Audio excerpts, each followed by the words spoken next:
Mga paps, panoorin natin kung paano tangayin ng mga kawatan yung ah, sasakyan at mga gamit ng isa na naman nating kasamahang TNVS driver. Panoorin natin mga paps. Ayan, ayan mo, may baril daw yata kasi yung nakaputi. Ayun, tinanong pa daw siya kung taga saan siya, ano, diyan, no? Diyan sa ano. So, tinanong kung taga saan at sinabi niya taga rito lang ako, sabi daw niya. Pero di pa rin natakot yung mga kawatan.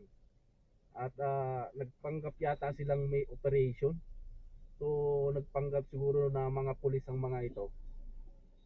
So, kinuha na yung gamit niya, yung susi, yung cellphone. So, ayan. Talaga naman, no? Grabe. Hindi man lang sila natakot. So, yung tropa natin, hindi na rin niya alam ang gagawin niya. Kaya, wala, sunod-sunod na lang siya kung ano yung sasabihin ng mga kawatan. So, ayun. Ayan, mga ano pa sila, marami pang ano, diskusyon. Parang hindi alam ni tropa ng gagawin eh. Parang ano na lang eh. Nagsabi daw pala na operation, no? So, ayun,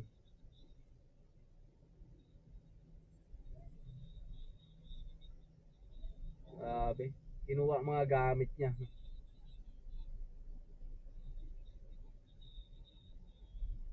Dapat tumakbo siya, no? Oh, pwede siya tumakbo niyan. Ang luwag-luwag, oh, nakaano na lang aso. Ang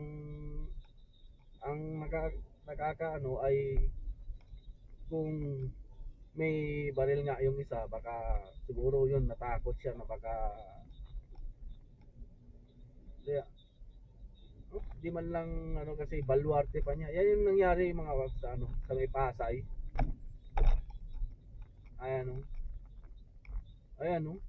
Ang luwag dapat tumakbo no. Di niya alam kung anong gagawin.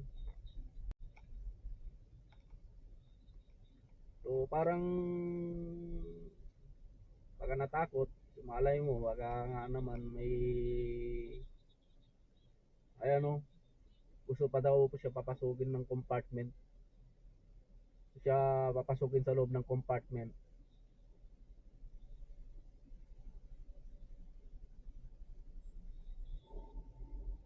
Pero hindi siya pumasok, hindi siya pumayag. Pero buti na lang may CCTV, no? Hindi nila alam. Pinapapasok siya sa ano, sa compartment.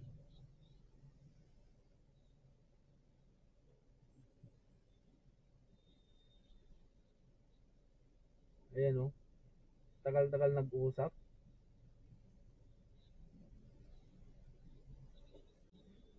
Ayun, pinasakay niya siya, oh.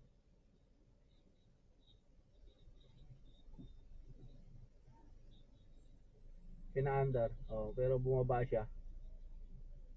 Nung pinaandar, bumaba na rin siya.